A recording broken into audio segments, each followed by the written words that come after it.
Greetings, Neuse Little Pod listeners. This is your host, Matt Gore, reminding you to please like, follow, subscribe, and share the podcast on your available podcast apps such as Spotify, Apple Podcasts, YouTube, iHeartRadio, and any other podcast app you can think of. Share our episodes on Facebook and let us know what you think with a comment or review. Now, please enjoy the show.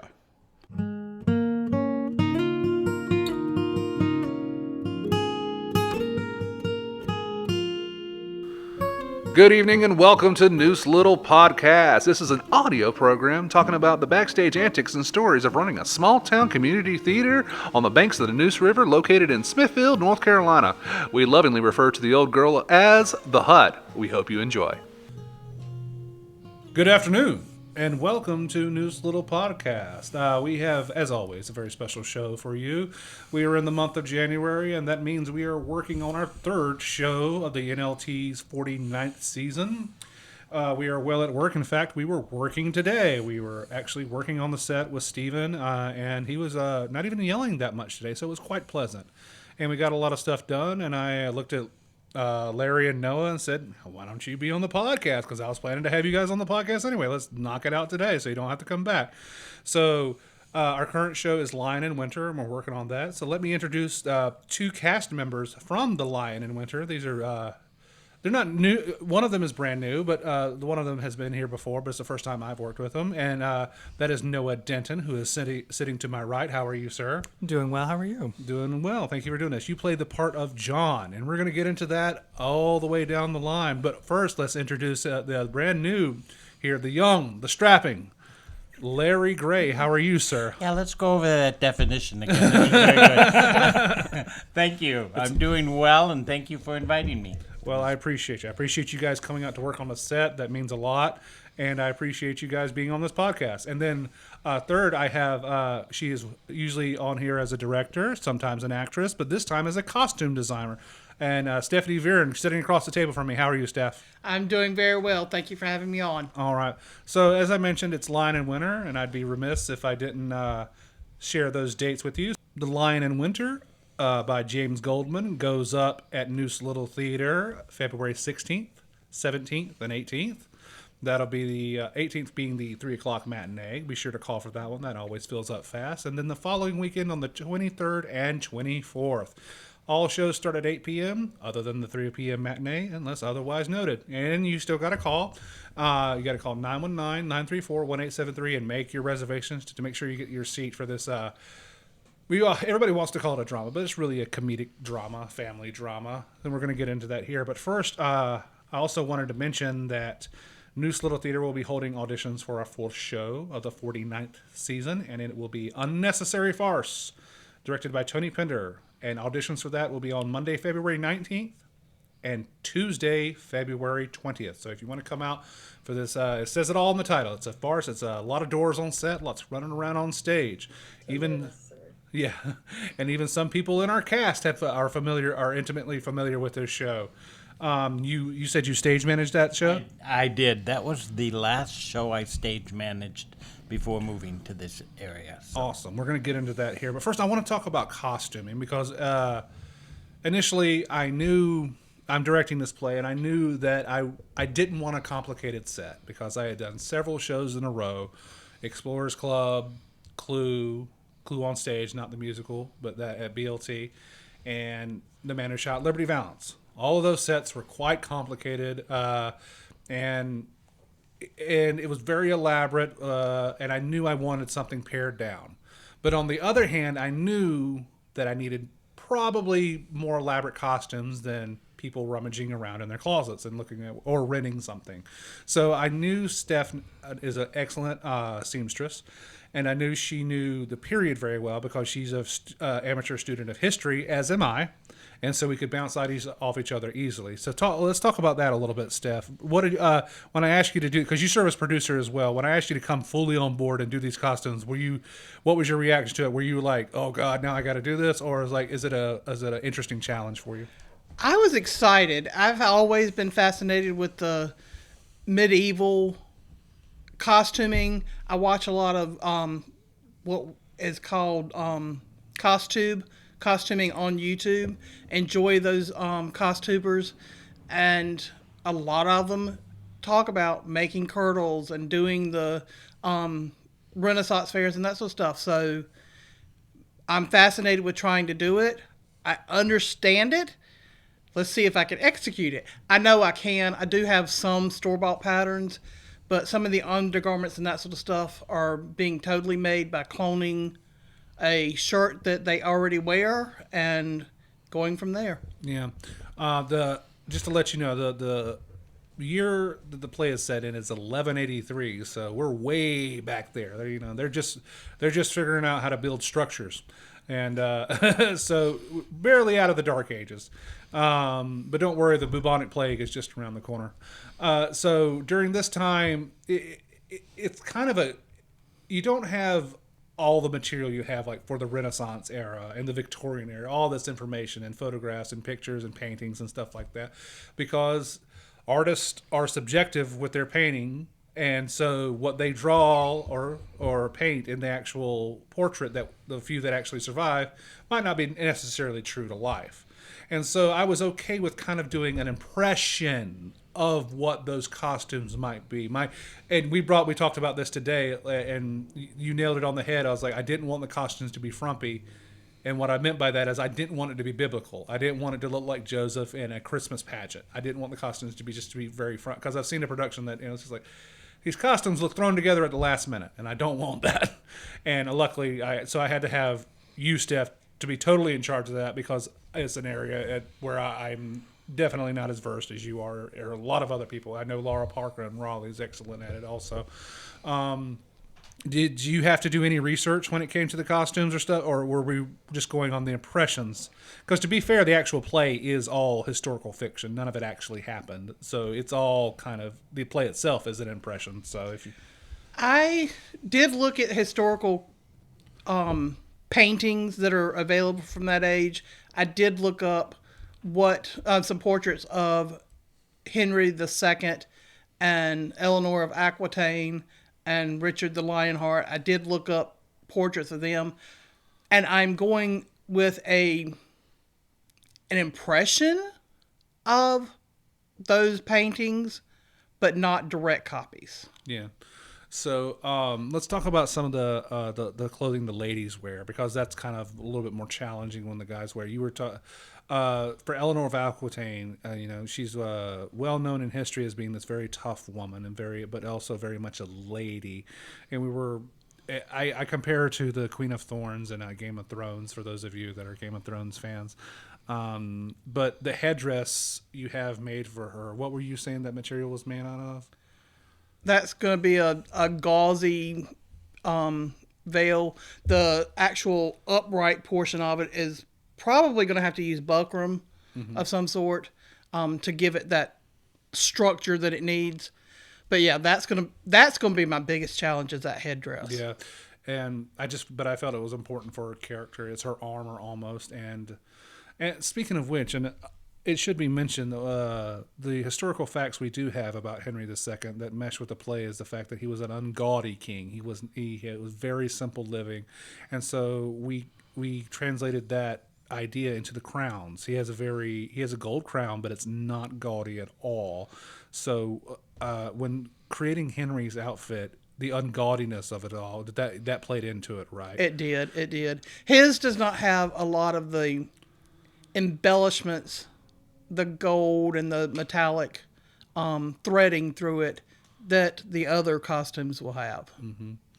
And we also it's the medieval time, so we got to have some swords and daggers up in there, and we've procured several good pieces. Most of them have been hanging up at the hut, basically waiting for their moment in the sun, and they're finally going to get it. We're going to get some good looking daggers. You know me, I like to have good weaponry in my shows, a realistic looking weaponry, as it were. So in wrapping up the costume ideas, the idea is just to give this overall impression that we are at a time that's kind of way back there, pre-Renaissance, before, flashy colors. Like the idea of wearing red was a big deal. Like, wow, this guy can afford red. This guy must be somebody. So, and colors are important. So let's talk about each color we've assigned to each character and how it relates to their character in the actual play. Okay, so John is the youngest. John becomes King John And in history, especially through the English, he is considered Bad King John. Yeah. But in this play, he is the youngest of the surviving boys. And so we have him in a light colored tunic, white. Well, it's beige, but he's in the lightest tunic. So he's got the innocence that matches his character in the way Noah is portraying him. His perceived innocence, because I like putting you in white, kind of I'm like, oh, he's the golden child, but maybe we'll add a little stain there, right there, But to add like, well, he's not. We'll get into John here in just a minute, and then going on with Jeffrey. Jeffrey is in green, and Jeffrey is more down to earth. I personally think Jeffrey is the most intelligent of the boys. Oh, he is. I think he would have made the better king of all the boys. But Jeffrey never got a chance to Jeffrey be king. died in a horse riding accident. We'll get into but green. I like the idea for Jeffrey because not only green.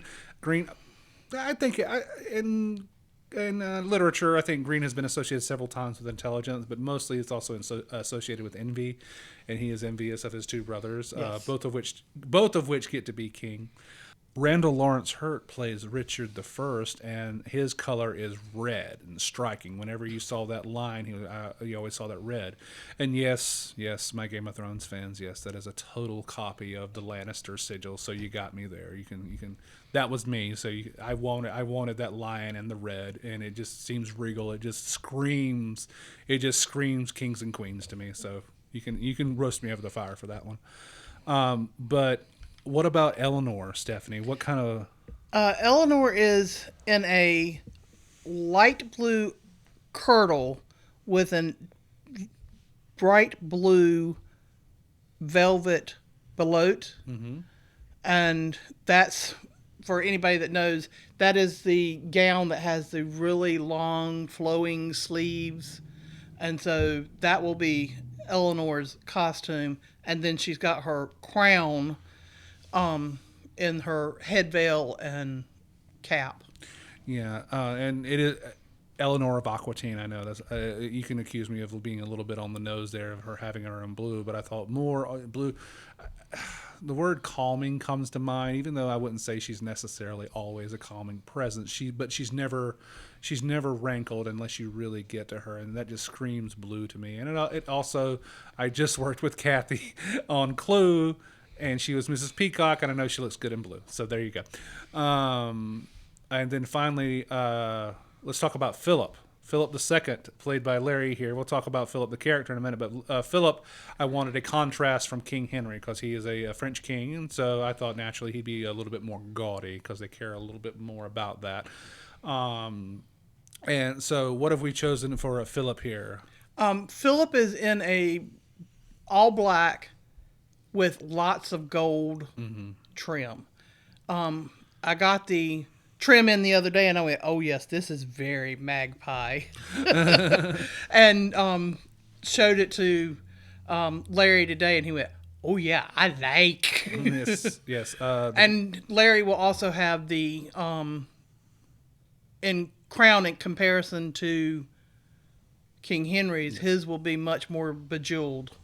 Yes, far more intricate, far more gaudy. I keep overusing that word. But Philip II has just been crowned king. He is a newly crowned king in contrast to King Henry, who's been King Henry for several decades. All right, and then finally, our last one is King Henry. Let's talk about how it's kind of his has ironically for the King of England has the most stripped down costume, but that was deliberate because he was, as we've said before, he was the unpretentious king in his outward dress and stuff like that. But let's talk about his crown. His crown is just kind of just plate gold, right? It is. It's just simple gold with carvings or molding. It looks like a crown. It's not just a signet that that is around his head. It is a crown, but there's no jewels on it at all. Before we forget, let's talk about Alice's costume. Alice's is the princess. She's Henry's concubine, as it were. They've had a relationship for several years that everybody is aware of.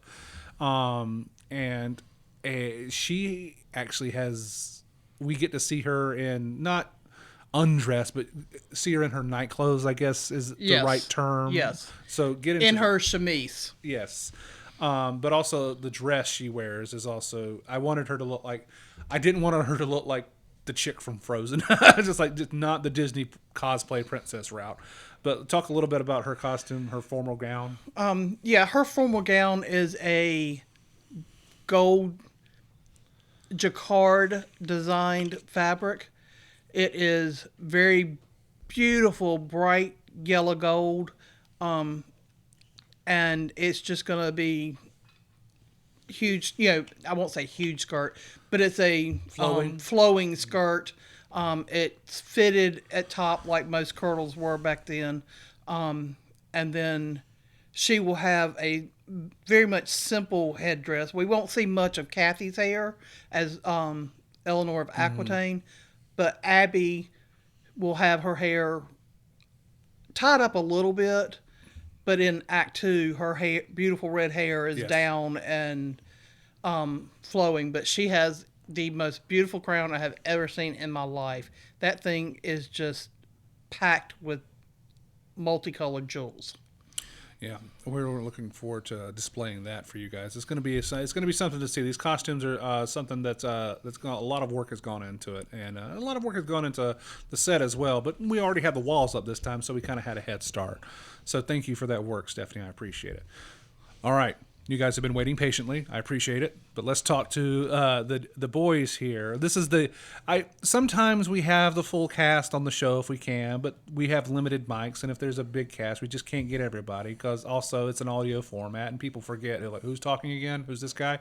So I like that we have just you two here. It's a little bit different. So let's start with you, Noah. Now, you have been involved with NLT Productions before. Refresh my memory. I ran lights and sound for Frozen Summer Camp last year. But you have a wealth of other experience, too. Before we get into NLT, the aspect of it all, let's tell about some of your previous work. Yeah, I was in Solace Theater's final production. They sadly have shut down. That was Rosie and the Magnificent Neverender. Yeah, this was in Clayton, right? Yes, in Clayton. This was summer of 2021.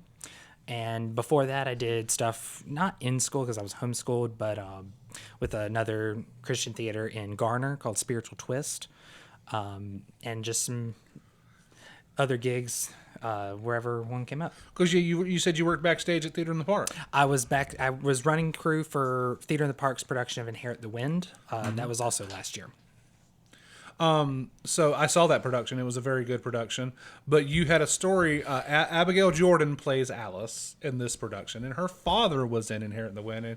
And you mentioned something about a mishap with him on set.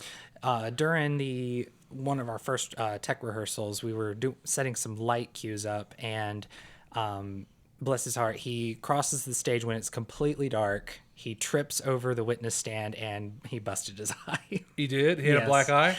Well, not a black eye, but if you look at the production photos, you can see a bandage where he'd smacked his eye. Poor Randy. Sorry, but it was an excellent production, and he was really good in it.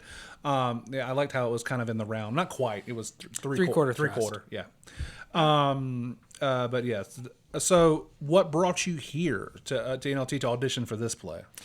I've always wanted to get involved with a local theater, more local than Theater in the Park. Because where you hail from? I'm from Clayton as well. So this is a lot closer to me than Theater in the Park is. And it's nice to get involved with the community. Obviously, you gave a good audition because they cashed in the role, but also you have a very unique look to you about you. I was like, I saw that haircut. I was like, I need you to keep that haircut there, buddy. I need you to keep that. That's very period. Thank you for cutting your hair that way, just specifically for the audition. And Larry, you are brand new here, sir. like a newborn babe, just thrust onto the stage. But no, you have some. You hail from where, sir? I hail from Alexandria, Virginia, which is part of the DMV area, District of Columbia, Maryland, and Northern Virginia. I've lived there for 18 years, very active in the theater community. And last August, my husband's job brought us here, and I was anxious to get a foot in the door of local theater. Well, thank you for coming down. You said you had connections to the Alexandria Theater area, and you've stage managed. You've Yes. acted on stage. Have you ever directed? I have assistant directed. Oh, okay. I have stage managed. I have acted on stage. I am a double threat. I can act. I can do behind the scenes. I could not dance to save my life. What made you audition for this play in particular? One, it was local. Theater in the Park was just a little further than I wanted. I had seen the show before. I had reviewed the show as part of my duties in WATCH, which is Washington Area Theater Community Honors. I had seen the show. I liked the show. I wanted to be a part of something local, so a friend of mine saw the audition in the newspaper, and I came and Like an auditioned. actual newspaper An actual that newspaper. he Yes. physically opened up? Yes. In fact, they Wow. even cut out the clipping. Oh, wow. And brought it to class and said, "Look at this." Gosh, that is quaint. That is quaint. Yes, right it is. there. So let's talk about the actual synopsis of the play, which we should have mentioned earlier. But hey, this is a free podcast, so you get what you pay for. But the synopsis of the show is that in Chinon, France, a castle in Chinon, France, Henry has gathered his family together for a Christmas, and where he will decide once and for all who will get his kingdom. One of his three sons, either Richard, Geoffrey, or John. He let his wife out of jail. She was in jail because she had previously tried to rise up against him and damn near succeeded. So he has her shipped off to a castle so she won't be any more trouble. But hey, it's Christmas. So he goes ahead and lets her out for a nice Christmas. And so to wrinkle all of that, the newly crowned King of France shows up. And he is definitely much a player in this game, and definitely much has vested interest in who gets to be the King of England. So it all plays out over about 10 scenes of people arguing, sniping at each other. Exquisitely good sniping, by the way. And it all kind of culminates in a scene in the wine cellar where once and for all we will decide who will be king. But there's a lot of, this is a dialogue heavy play, but this is not my first foray into that, but I would say it is, as far as rich dialogue, it's probably the most textured play I've ever tried to direct. So let's talk about some of the sniping. Almost like John is supposed to be this snot-nosed brat. And for you, context out there, for you Disney watchers, King John in Disney's Robin Hood, the lion guy, mommy, that's King John from this play. The phony King of England. Yes, who does, spoilers, eventually gets to be King of England, but not before. Yeah, he's a what? He's a snake. No, that's his buddy. No, that's his buddy. That's his. Sir Oh, yeah, Hiss. you're right. That's He's Sir. a young lion. That's I don't like know his why little I think Iago yeah. on his shoulder. Yeah, sorry. In my head, he was the snake the whole time. So you get to be king eventually, but Richard gets to be king first. Although none of that's in the play, so it's not really relevant, but it helps for context. So in the context of the play, you're playing a snot-nosed brat, but you also know eventually one day you'll be king. Do you like playing with that idea? I mean, there is certain times where I'm like, he's not having a good life at all right now. He barely knew his mother, because I even say that I was ripped away from her by midwives. He has been neglected. He didn't really know his mother a lot. Historically speaking, he was kind of shipped off and raised by some other people who really didn't know his family. As was, I guess, kind of the norm with princes, especially the youngest of them all. But you mentioned trauma, so it's interesting. You're right. All Yeah. three, that was the norm. He was raised by tutors in some place where he wouldn't be a nuisance until he came of age. But all three of the sons have some type of trauma. They do. And that trauma manifests itself in three very different ways. Yeah. So how does that trauma manifest in your character? I think John it's gotten to the point where he hasn't really learned to be an adult yet. I mean, he is. I mean, he's also 16. That's not too abnormal, but he definitely hasn't had a role model. Do you think that John ultimately manifests his outburst because of his trauma, or do you think it's just because he also wants a leg up in his parents' dealings? I think it's a bit of both.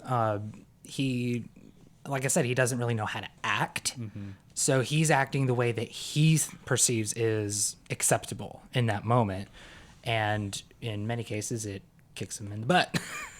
What's it like working with Pinkowski and Randall, your two brothers? So far it's going amazing. First time working with them, and it's also kind of funny because I'm supposed to be playing the youngest, yet I'm kind of taller than both of them. No, I said it to somebody. I can't remember who I said it to today. I was like, man, I thought Noah was shorter in the audition, but you are tall. You're about my height. What are you, about 6? 6 foot. Yeah, that's about 6 foot even. And yeah, Pinkowski's an inch or two shorter, but yet he is playing your older brother. Well, listen, it's nothing in life is perfect. Absolutely. Absolutely. Speaking of which, let's talk about Larry. Let's talk about your character. Okay. You were a little surprised, weren't you? I was very surprised. Well, okay, take me through it. Take me through your reaction of getting that email and to accepting the role. Well, when I came to auditions, the only role that was in my age group was the role of Henry, so that's the role I auditioned for. Then you gave me a call and asked if I would come back and just read because they needed more men. You'd have too many women. And then you called me that night and you said, would you accept the role of King Philip? And I said, King Philip is 20 years old. I'm 67. You said, we can use wig and makeup. And I said, you will need a whole lot of makeup to make me look 20. And then you assured me, we can adjust this. And it is, how you have done it is marvelous, and it works, and it's great. I was totally taken aback, but I have come to really appreciate this role of King Philip. Well, as I told you, first of all, you read very well, and I just had a feeling. I'm like, this is somebody we need to get in the mix here. He needs to get in the mix here. So I always have an ear out for that, and I just thought because I didn't have somebody that was quite right in the initial audition process for this particular role. So I thought, okay, we're going to have to kind of go outside the box here. So I had two people that were unconventional audition for it. I had you and I had another person audition for the roles of King Philip, both of which were not there. That other person was also kind of surprised they were reading for that role. But I knew if we just tweaked, listen, don't turn me into freaking dramatic play services, okay? But if I just tweaked this one pronoun, instead of lad, make it, I don't know, sir, this can work. This can work just fine. And if you lean into the daddy issues of it all, because I'm like, this is a play about daddy issues. What's a little bit more? What's a little bit more daddy issues on the play? So I knew it was unconventional, and I knew it was potentially risky because I didn't know you from Adam. All I know is that, like, oh, this guy reads really well, and he seems to come from good theater stock. So let's take a chance here. But as far as Philip's relationship to this play, he's like this random wild card that just comes into the mix and throws everything off. Talk a little bit about that, Larry. Well, he is. Philip, as you mentioned earlier, is new to the role of king, but I feel like Philip's strength lies in the fact that he's very good at manipulating people. He's manipulative. He knows how to push people's buttons. He knows how to use love and sex and everything else as a way of moving people amongst the chessboard in the way he wants it to go. Yeah, definitely. He uses all the weapons at his disposal very well. He's a formidable enemy because he says it in the play. He's patient. Patience is probably the manipulator's greatest ally. Yeah. Is waiting for the right moment, waiting for the right time to strike, and he is very deadly at that. Eleanor recognized that, and you too, John. Yeah, and I think you both are patient. You don't. let me rephrase that. Not patient, but I think you do wait for your strategic moment to strike at the very end, and it's heartbreaking. It's not in the play, but you betray before your Henry dies in real IRL. Before Henry died in real life, he found out John betrayed him, and that was the final nail that finally just like, oh, I'm done, I'm over. And then he died of a stomach ulcer.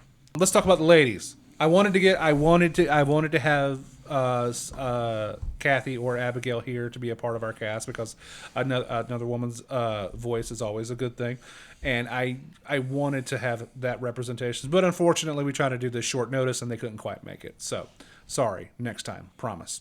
But let's talk about the ladies in the play. We've got Kathy Hinton Nixon, who's playing Eleanor, and she had talked to me about this years ago when it became finally a spark that like, okay, maybe we could do this at NLT one day. I remember her talking to me about this role in particular, and I can see why. She's very good at it. What set her over the top was she made it more funny, and we need that funny. And what's it like working with Kathy? Kathy is incredible. Obviously, she's playing my mother. That's kind of easy to inhabit that kind of relationship working with her on stage. But it's also kind of funny to see that when we're in the show, when we're in scene, she's a completely different person. But when we say cut or we take a break or whatever, she's another person right there. Yeah, she's a chameleon. She has one of her best attributes as an actress is she can turn it off and on. Absolutely. And some actors, like, they can't like shut it all down. They have to like come down a little bit. Hers is just all right. Let's talk about something else. So, Larry, what's it been like working with? You haven't had much interaction with Kathy. No, I haven't. Yeah. So I don't even think you guys share any dialogue, do you? We do share a little bit of dialogue that we have worked with and blocked so far. She is excellent to work with because she has great instincts. She has great movement instincts on stage. She draws you into the scene. So I like playing off her for that reason. She's really the ultimate professional when she's on stage. And then very quickly, she can, when we're not working, when you say cut, or that's it, she can go right into who she is. And she's funny and she's supportive. And also, you have more scenes with Abby. Talk a little bit more about her. We're finishing up blocking the play this week. I've deliberately taken a little bit longer process to block it than I usually do, but we're finishing up this week, and you guys have a scene coming up. But talk a little bit about Abby, your sister, and how it relates to the play, because she's supposed to be your older sister, but she's going to be your younger sister in this version of the play. So talk a little bit about that. Well, I think it's fascinating, the relationship that they have, because it's not typical brother and sister or what you would think siblings would be. He views her, because they didn't grow up together, just more or less as another pawn or tool in his arsenal of weapons to use against Henry. She's emotional. In fact, he sees her as a prize that he can take off the table if he wants to. He has a scene where he says, I don't think that Henry knows I've won, so I'm going to remove the prize. Yeah. And that just takes her back because her brother is not somebody she can look to for protection. No, she can't run to Henry. She can't run to you. She can't run to Eleanor. She can't run to anybody. And she's like this. She feels like this. She's just this sack of gold on a table that can be traded willy nilly. Yeah. But that's what her costume represents: is that she is the prize. She is that gold on stage that's being dangled in front of everybody. Alice is a very easy role to get wrong. I think, it's, in my opinion, art is all subjective, but in my opinion, it's hard to get right because they always come off as the young, pristine princess, untouched by God. That is, I like Abby. Forgive me, Abby. She's a little older than a typical Alice age, but it also gives her a quality of a lived quality, that this is a person who's had a life and not just another pawn or a porcelain doll to be traded amongst the players on stage. And Abby brings that humanity to it. So Let's talk about briefly. Let's talk about Randall. Randall has been in several of my plays. Mostly, he's a wonderful actor. Number one. Number two, he's very easy to work with. Nothing really phases him. He just keeps going no matter what. And number three, he's a very mature actor. Off stage, we laugh and all that, and he has this gregarious laugh, and we laugh and joke all the time. But on stage, it's all business. And I knew I wanted, particularly for some intimate scenes involving a friend of his, Philip. That the play kind of goes to a more previous relationship that they might have had. I knew I wanted somebody mature for those scenes, somebody that could take it without, I don't have to hold your hand through this, do I? You know what's going on here. So, and Randall's really good at comes to that. Talk about that a little bit, playing off Randall. Oh, he's very comfortable to play off. In fact, we discussed a little backstage. I said, just how much implication are you comfortable with for me to put into our relationship? And he was totally comfortable. He feels it's a safe space to work with that relationship on stage. And he's, when Philip grabs his hand or looks into his eye, it just feels natural and comfortable to work with on stage. He will rise to that moment no matter what. Yeah. It's just excellent. It's just in his blood. He's not going to not give a good performance. Yeah. I was here the night that you were blocking that scene, and I was in the back working on costuming, and I was listening to the blocking and just listening to what was going on stage. I'm like, okay, I need to get out there and watch this.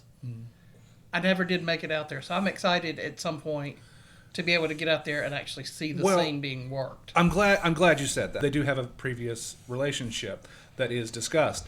But when we got, because I don't know if you could tell, but I was kind of like, I was dreading blocking that scene a little bit.